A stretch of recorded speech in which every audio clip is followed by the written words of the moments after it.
And hello ladies and gentlemen, my name is Stuart Vine and welcome to episode 3 of my modern day WWE save on TEW 2020. Obviously we've done day 1, we've done my first Raw, so now this is my first SmackDown.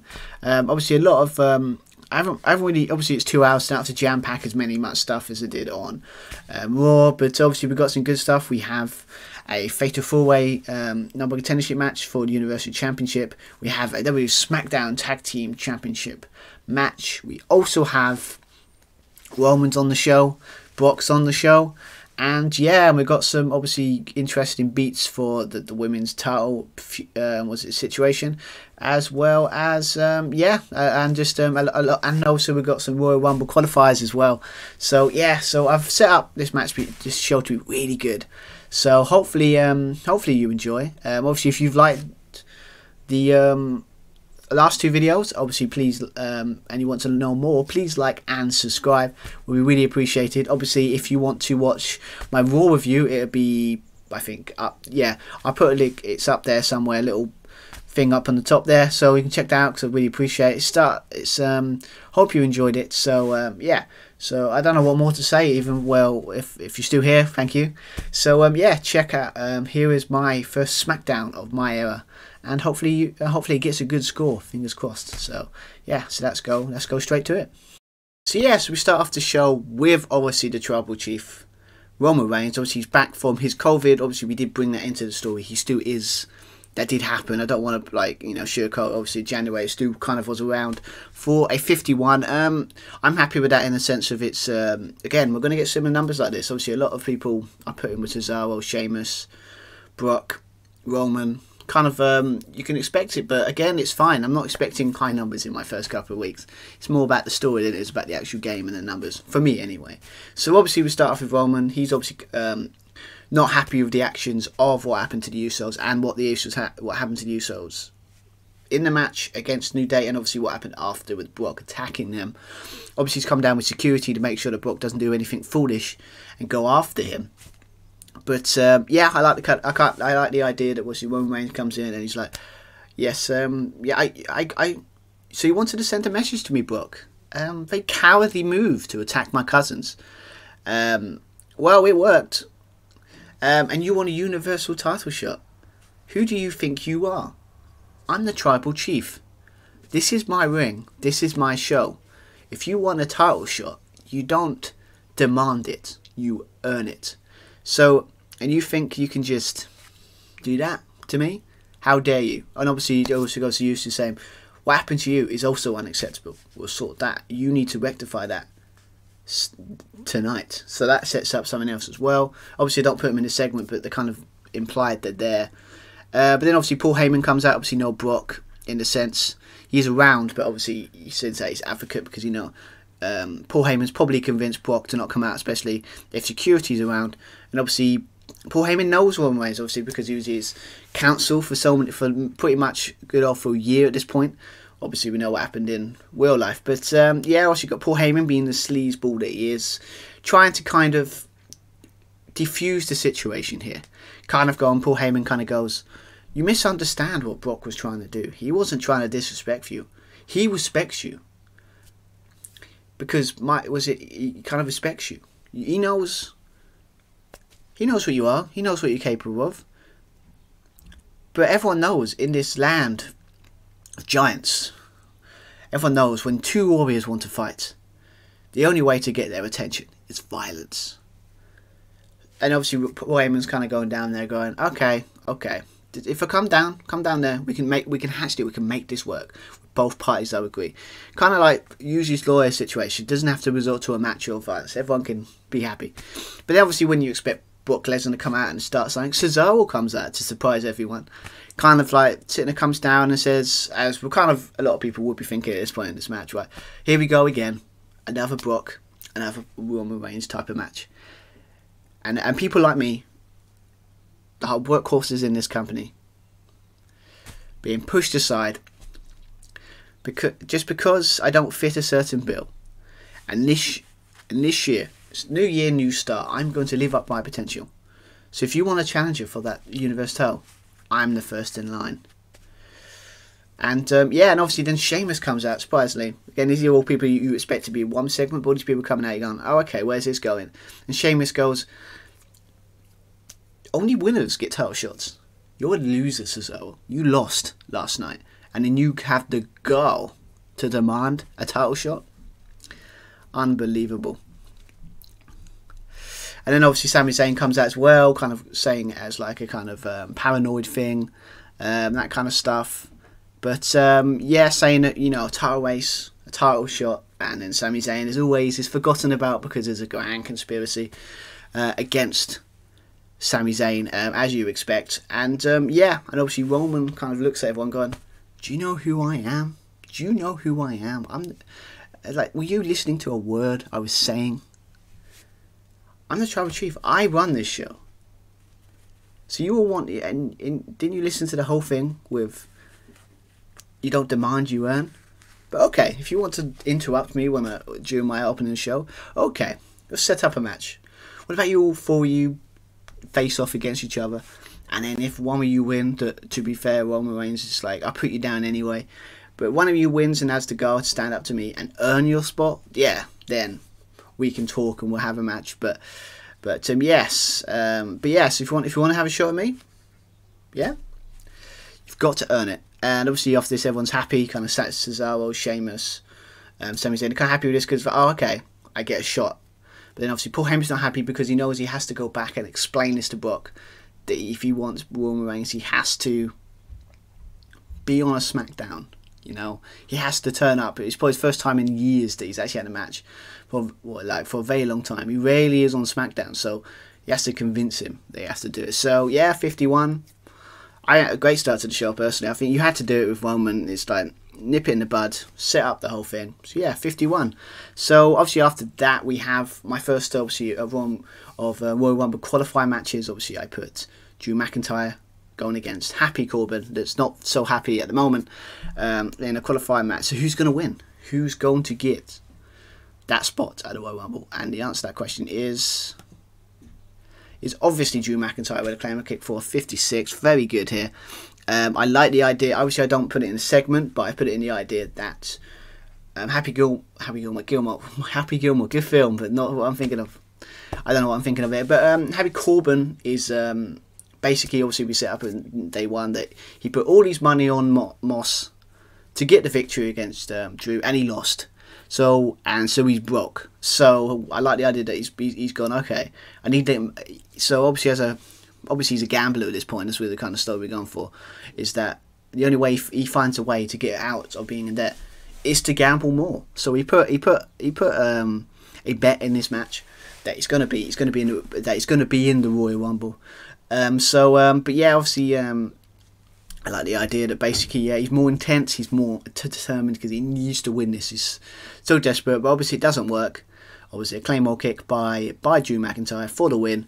And yeah, so Drew McIntyre's going to be in the Royal Rumble. Happy Corbin, not so much. But obviously after this sets up, obviously after the match, obviously Happy Corbin is not happy in the ring for a 34. No surprise, because obviously it's Madcap Moss, it's Happy Gilmore. Why do I keep saying Happy Gilmore? Happy Corbin. So I like the idea of him going. He's furious.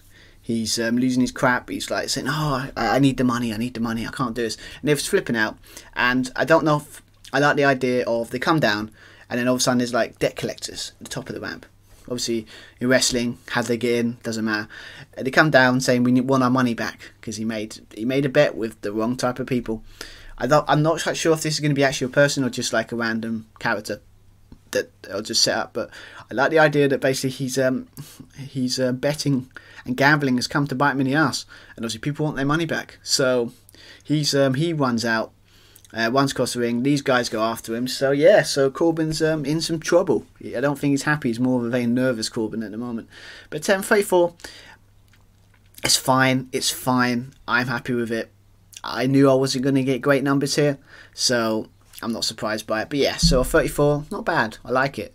So obviously after that we hear from the new WWE Smackdown Tag Team Champions in the New Day, Kofi Kingston and King Woods. Obviously, they won thanks to Brock interference against the Usos at day one. Obviously, in real life, they didn't win, but I think them tag titles need to be off the Usos, so that I can focus more on the actual tag division as a whole. So obviously, we got the New Day talking about how they're going to make this tag team wrestling relevant again, make it great again, that kind of stuff for us as champion. And the way they're going to do that is they're going to do a kind of tag team open challenge every week. They're going to defend those SmackDown tag team titles to make them relevant again. And yeah, so expect a lot of title matches on SmackDown, especially tag team title matches. We might do something similar on Raw with US, but yeah, I want to do that because I think that works. I like open challenges. I mean, if you defend it a lot, they've done it in the old days as well with like random tag team title defenses, just to big up that you're champion. But obviously, if you got, was it Angel and Mustafa Ali? Obviously, I think the other tag team at this point come together saying they want the first shot, and they're saying if this is true, I put them off screen here, but they are on screen. What was it, off screen title shot? Then yeah, we'll be the first to face you. New Day being like, oh, okay, I like this. So yeah. So obviously that match is next. So will the New Day successfully defend their title, or will we have new WWE SmackDown Tag Team Champions? And the answer to that question is no, we don't. They are still WWE SmackDown Tag Team Champions, with Kofi Kingston hitting a Trouble in Paradise on Angel Garza, or they kind of all hit their finisher. You know, I don't know what it is. It says here it's a diving stomp backbreaker combo. I think I've never seen them. But yeah, so obviously here 43, 42, 51 by so basically the best form is Kofi. That's not a surprise to anyone. But yeah, there's nothing surprising here in a sense. I just wanted to make the New Day, the new champions need to start successfully defending their titles, and I'm gonna hopefully put some more interest challenges, maybe put some interesting teams together, try and build up this tag division, because that's one thing that the WWE is not good at is tag team wrestling. But obviously after this match they were celebrating, but certain former champions aren't happy with them being champions. Of course, for a 39, surprisingly not good. I'm a bit disappointed by that, but it's fine. I'm okay with that. With obviously this is kind of after the match. Obviously, just usual attack them. Obviously, Roman said this needs to be rectified tonight. So obviously, that means take the titles or just take retaliation against the New Day. Obviously, a super kick by both of them on Woods and Kofi, and then a double splash from the top, holding the titles high. So we know what the Usos' intentions are. They want their titles back. So hopefully, that should set up another battle between these two great tag teams. So I know I could put them against others, but I like the idea that this is the main feud. I think if you're going to start off this new era, you need to put the two tag teams together so you can have time to build everybody else up. So that's my plan. That's my plan. But so obviously after that we hear from a former WWE champion in Jinder Mahal, and he has big plans for this year. Obviously for 37, no surprise again, it's Jinder Mahal. Yeah, this is kind of a simple promo here, kind of saying that this year he's going to recreate 2016. He's going to become WWE champion, and like that year when he faces Nakamura tonight for that spot at the Royal Rumble, he's going to win, and he's going to do what he did that time. He's going to beat him again, and he's going to book his place. He's going to be WWE champion again. Big plans from Jinder Mahal. So the question is he going to beat Nakamura? Or is the Intercontinental Champion going to book his place in the Royal Rumble match? And the answer to that question is the answer is no. Yes, he is. Nakamura is going to go. So let's be honest. No one had any doubt that it was going to be Jinder Mahal was not going to be the Royal Rumble. But Shinsuke Nakamura should. I've got big plans for Nakamura here. Obviously, I'm going to try and hopefully build him what he should be, and not why they book him in real life. Yeah, good sort of match here. I like the idea of Mahal trying to beat him the way he beat him all those years ago. But Nakamura has become wiser to that, and it didn't work. And I like it hits the Kinshasa. Nakamura's finisher. I can't pronounce that. I'm terrible with names. Hit his finisher for the win. 53 there, 32, 47. Overall, I'm liking that. So, yeah, good stuff there. So what have we learned from SmackDown is we have Drew's in the Rumble, Nakamura's in the Rumble. Obviously on Raw, we've got obviously Seth's in the Rumble. I think who else is in there? I can't think of the others at the top of my head now. But yeah, so as you can see, I'm setting up the idea that we're going to have Royal Rumble. We're going to have all these people that could more potential and credible possible winners. The way there should be anyway. So obviously after that we hear from the Swiss cyborg that is Cesaro for a 35 again. Wow, these promos aren't landing tonight. They're not doing well, but that's fine. But again, it's more for the story, less about the score. Yeah, I might have to work on the idea of clicking on the kind of script and that, but and doing improv. But I'll figure that out. But yeah, obviously we got a cut promo here, which is I was talking about, similar to what he said when he came out and started the show. Kind of sitting there saying, this year this match means so much to him. He reads the comments. He hears the backstage rumors that he's not lived up to his potential in WWE. He hasn't lived up to the potential that everyone sees in him, and what expectation he has for himself, because he knows how good he is. You know, he's pretty much won everything in this company, but he hasn't won the big one. He hasn't won the world title. And this year is going to live up to potential. This year is going to be the year of Cesaro, and he is going to win the number one contendership match and face Roman at Royal Rumble. And a warning to his opponents, warning to his opponents, he's more determined, he's more focused, and when he's more determined and more focused, no one can stop him. And this year, he's going to feel his potential. So yeah, so 35, not great for the score, but I like the promo that, yeah, Cesaro he's up for this. This has changed. That loss to Sheamus has sparked a fire inside Cesaro. And this year, he's not gonna just be on the wayside anymore. So obviously, another person that is going to have big plans this year is obviously the former WWE champion Drew McIntyre for a 53. That's better. That's better from Drew McIntyre. Yeah, this is kind of similar promo. I mean, I think this show I'm just trying to set up that there's a lot of people gunning for that Royal Rumble spot, and there's a lot of people gunning for that world title, Universal title against Roman. So there should be, should be all these people gunning for him. He should feel unsafe being champion. It should be like watching his back. I don't think they do enough on SmackDown with Roman. I think he needs to feel unsafe. I like my champions like that. So obviously we have from Drew talking about his big victory about the Royal Rumble this year. This year again, this is a defining year for Drew McIntyre. He kind of comes out saying last 2 or 3 years have been amazing from the sense of, but still doesn't feel quite right. Obviously, he won 2 years ago. He won the WWE Championship. It was the greatest moment of his career, but no one was there. I opened last year's WrestleMania, had a chance to win the WWE Championship in front of fans, but I lost. But this year's going to be different. I'm going to win the Royal Rumble. I'm going to main event WrestleMania, and I'm finally going to win the big title at the big event, and I'm finally going to do it in front of fans where I should have been 2 years ago. So, and he's going to get his WrestleMania moment. Drew McIntyre has got big plans for this year. A lot of people got big plans this year. The question is, will he get that?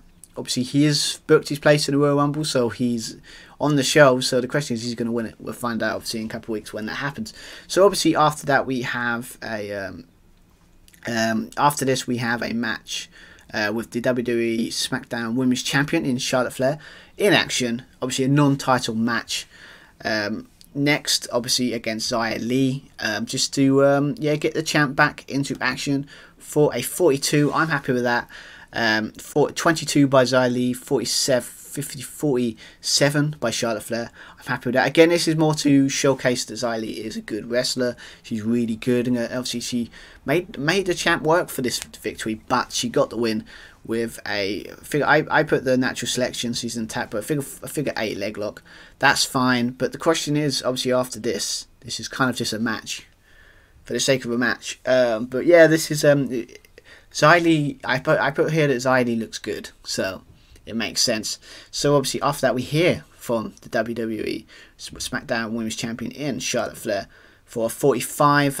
Obviously this is kind of like the idea that she's arrogant at this point. She's like, no one can touch her. She's, as she says here, that was easy. You know, I won this title. I don't know. I've never felt so easier. It's so better. Like, this is not... Many years ago, this used to be a problem. Now, I'm just top of the mountain, and it's like looking down, and I can't see anyone that's going to take this title from me. Because no one is at my level. And no one is... And yeah, no one's at my level. And obviously the old saying from my father, to beat a man, you must beat the man. But in this era, there is no one out there that's going to beat me. So I'm going to have this title for a long, long time. So you better get used to it. Obviously in this we put out, then Naomi comes out saying, okay, Charlotte, so you think no one can beat you? Because there are a lot of other people in the back that don't think they can beat you. They are scared. You are that good. But you forget, I've beaten you before. I've beaten you many times. I'm not afraid of you. And I know if I got you in a one-on-one match, I can beat the man. I can beat you. If you give me... And if I had a shot for that title, I would take that from you. Obviously, Charlotte's going, okay, sure. Like, rubs her, goes, I don't want to, like, she's like, downplays that comment. So she goes, I know you got a match next. Got a match against Shotzi. So if you face her and you win, that I don't think you will, but if you do, yeah, I'll give you a title shot in 2 weeks on the Go Home Show of SmackDown for Royal Rumble. I'll give you that shot, but you have to win. But I think you won't, because you always fail. You always fail. When you have a shot, it's always underwhelming, or you always fail to do anything. So yeah. So if you do it. Like, have the match, and if you win, I don't think you will. You can have the title match. So yes, obviously that means sets up for the next match. Obviously is obviously going to be Naomi versus Charlotte versus Shotzi. So the question is, coming out of this match, is Charlotte right that Naomi can't win, or is Naomi on a roll, and is she going to get that title shots by beating Shotzi? And obviously I put that she's on Charlotte's on commentary, but I don't think I put it on the game. But yeah, you would expect a whole lot coming, like segments of this whole thing. So the question is Naomi going to win, or Shotzi going to win? The answer to that question is 0-13. Wow, that is bad. I mean, the crowd were turned off by the match outside by pre-match, where workers don't have to be invested. That is harsh. Very, very, very harsh. 13. Wow. I think I've got a lot of work to do here. But that's pretty harsh, because you think 32 there, 27 there. The crowd would turn off by, like, I'm bummed out by that, but that's fine. Again, we've got a lot of work to do, and I'm figuring the game out as well. So, but yeah, I just put a simple match here. Naomi does win. She said a spider leg moonsault. That's fine. That's a cool move to finish it. Yeah, and yeah, she gets the win. So she'll be facing Charlotte in 2 weeks for that SmackDown Women's Championship. But Charlotte obviously is an opportunist, and she takes up the opportunity. For 39, okay, that's a bit better. But obviously when you go 13 to 39, yeah, I mean, I'm pretty disappointed about that score, to be fair. But then I'm not used to seeing them kind of low scores. So again, this is kind of a work in progress. But yeah, obviously Charlotte comes from behind, hits her with the belt, and then hits another, and then gets her up, hits a natural selection. And then she's out, Naomi, and then Charlotte picks her up, puts the belt in her face, saying, you would never have this. You would never have this title. And yeah, holds it up high, and Charlotte has the advantage. But yeah, in 2 weeks, in 2 or 3 weeks, we have our title match set. So yeah, should be good. Hopefully it gets a better score than 13. Wow, 13. That's disappointing. So after that, we hear from the conspiracy theorist himself in Sami Zayn for 52. That's better. Nice one here. Everything's worked here. Yeah, just kind of problem with saying, like, I like the idea he's a bit paranoid, like, looking around, like, why does no one want me in this title picture? High ups don't want me to title picture. I know what it is, because people don't. The higher ups in WWE don't want me to be champion. Don't want to be anywhere near the title picture, because they know if I had the championship, I would be in control, and I can say whatever I want and tell people what's really going on in WWE and in the world. So that's why they're all against me. Everyone's against me, and tonight I'm going to prove that with all these odds stacked against me, that I'm going to win the day, and I'm going to become WWE Universal Champion. So yeah, 52, good, that's good. Obviously after that we do hear from the advocate Paul Heyman on Brock Lesnar, talking about the match, that the main event is coming up very soon. Did I press the button? For 66, yeah, that's alright, I like that. But you expect nothing less from Paul Heyman. Brock Lesnar is there, but he's kind of off screen. I like the idea. Paul Heyman's outside the locker room. You know the old thing they used to do where Brock's like, Paul Heyman always comes out, talk to the media type thing, where Brock's like in there preparing. But I like the idea that when you're doing that, Paul Heyman like wants to get out of there because Brock's throwing things in the locker room. He is pissed that he has to wrestle tonight. You know, he doesn't wrestle. He doesn't wrestle on SmackDown. He throws things around, and obviously Paul kind of puts a warning out to everyone out in that main event tonight, is that you're going to regret being in this match because Brock is in a mood of destruction and he's going to destroy anyone he's in his path.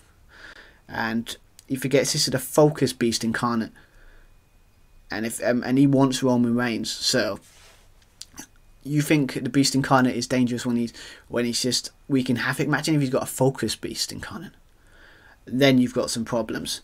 But yes, obviously it sets up the main event quite nicely. Obviously it's for the #1 contendership for the WWE Universal Championship. Who's going to face Roman Reigns? Is it going to be Cesaro? Is it going to be Sami Zayn? Is it going to be Sheamus, or is it going to be Brock Lesnar? So that's no more suspense. Let's just find out. So your new #1 contender for the WWE Universal Championship is Cesaro for a 51. Yes, I didn't go for Brock. I know when I booked this, Brock was furious by this situation. I've kind of mixed up here. What was it? Confusingly, Brock and Paul Heyman are on the different side of the face heel dynamic. I don't know what that means. I'll figure it out. Again, I'm still figuring out this game. Even Cesaro was off his game with a 39. Obviously, the best form is Brock for 70. But yeah, this match, I kind of put a situation of, I put a lot of stuff into this. Just because, well, yeah, putting Brock in there made sense. I know it looks Brock's furious, but I can deal with that. I could probably just pay him more money. I mean, I'll probably do the trick. It works on the other games we've done. But yeah, this kind of a situation of, I could easily just put Brock wins this, but I want to try Cesaro out. Obviously, he's got 39, but I think he should get a good match against Roman.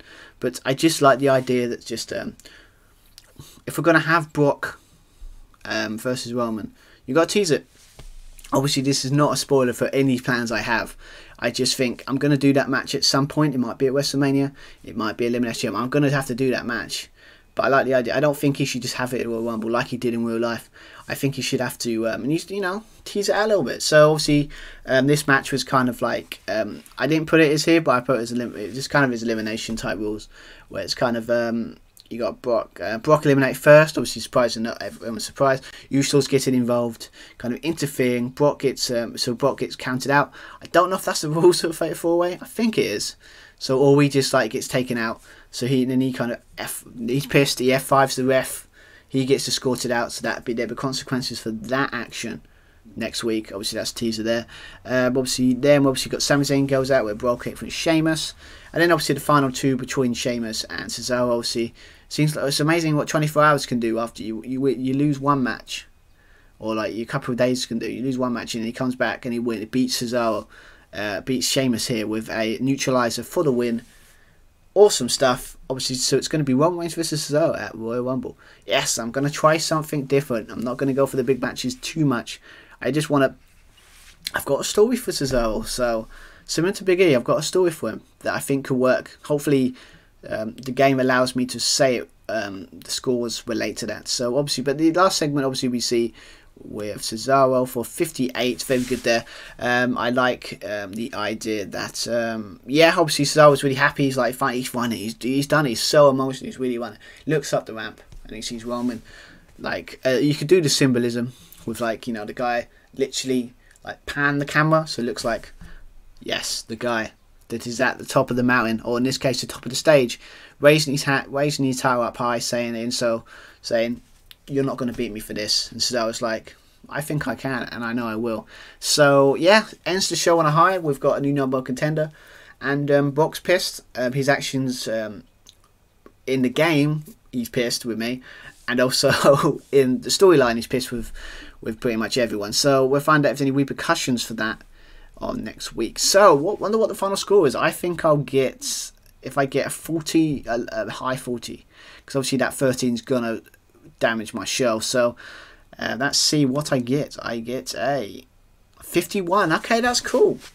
Okay, so basically similar kind of, so basically what my Raw and SmackDowns have got the exact same kind of scores. That's fine, because obviously we're all similar levels in a way.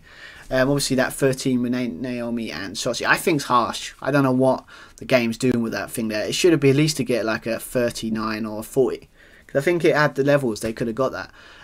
Obviously you got a couple of 39s there, 30 foot, that kind of stuff. But I'm pretty happy that I think the best match of, was it, yeah? The best match of was the main event. I think it was, yeah. Yeah, the main event was the best match. I'm happy with that. I think Cesaro winning makes sense. We've got Cesaro, we've got Drew McIntyre, we've got all these great wrestlers, and you've got to start using them. So, yeah, that's my plan. Obviously, not so many red flags than it was last time. But we'll find out, see how it works. But, yeah, so 51. You know, first SmackDown, first Raw, same score. So it feels around about right. So, obviously, we'll find out in next episode if, yeah, if I can beat my 51 on my Raw. So, yeah. So yeah, 51, that's fine. I mean, it's for what I was looking for. So both my Raw and SmackDowns have got the same score. So if you go by how me and Carl used to do it in our kind of, what was it, Raw versus SmackDown thing, it's a draw. So it's tie on my first week. But I'm expecting kind of not great scores. Obviously that 13 by Naomi and Shotzi was really harsh. I think that was harsh. I think that at least deserved a better score. Might be because of obviously Shotzi level they are, and obviously they're about 40s or 30s. But at least be getting 20 or 30, not getting like, that's a harsh score. But that's fine. At the moment it's early doors, so it's more about the stories I'm setting up, less about the kind of the game itself. Obviously I'll learn more about this game the more I play it. It's just, it's basics of anything, isn't it? The more you play it, the more you get used to it. But yeah, obviously I'm happy with the scores, pretty good. Obviously I've got to sort out the situation with Brock. So he was not happy with that taking that loss, so the L. So I've got to deal with that, hopefully in the game and in the storyline as well. So but yeah, 51, I'm happy with that. It's a good start. It's, again, this is the first week. If I keep getting that in the next couple, if like the before Royal Rumble or like after Royal Rumble, then I'll be worried. I should be it set the benchmark. 51's good, so it can only, the only way you can go is up. I don't see how I'm going to get a show that goes down. So hopefully if I can be that next week, I'll be happy. So yes, if you liked this video and you like my series so far, please like and subscribe. Obviously I'll be back on Monday at 4:30 with my week 2 of my Monday Night Raw booking. Obviously I've got some more Raw qualifying matches going on. Obviously I think we're going to find out who's going to face the new WWE champion, Bobby Lashley, next week in that show. So yeah, check it out. So yeah, I hope you don't miss it. Hope you've enjoyed. Please comment below as well, I've got to say. We'd love to see what your thoughts on this so far, and if you're happy with the booking I'm doing, because obviously, or any suggestions of how I can do better, because obviously I am willing to listen. I'm not perfect. So yeah, hope you've enjoyed, and yeah, see you guys on Monday, and hope you've enjoyed. So yeah, have an awesome week, or in this case, awesome weekend. Have an awesome time, everyone. See you next time. Right, bye.